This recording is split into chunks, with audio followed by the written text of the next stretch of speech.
दीदी बहनी भैया हर नमस्ते। अपने यूट्यूब चैनल पर आप सबके स्वागत करते ही भैया एक अवधि गीत सुनावत ही। अच्छा लागे तो लाइक कमेंट शेयर करें, चैनल का हमारे सब्सक्राइब करें। फैशन में सब कुछ बिकाई हो जब से चलेगा मोबाइल। फैशन में सब कुछ बिकाई हो जब से चलेगा मोबाइल। फैशन में सब कुछ बिकाई हो जब से चलेगा मोबाइल। सासू बिकाने ससुरु बिकाए गए, सासू बिकाए गए ससुरु बिकाए गए।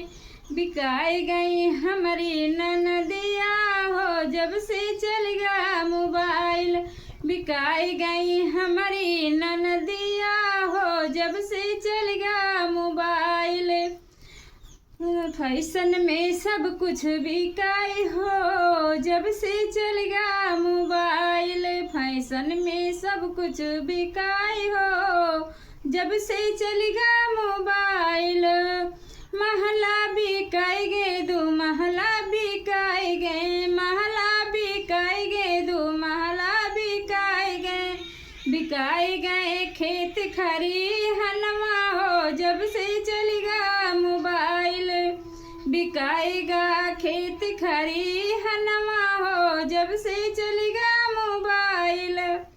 फैशन में सब कुछ बिकाई हो जब से चलेगा मोबाइल। फैशन में सब कुछ बिकाई हो जब से चलेगा मोबाइल।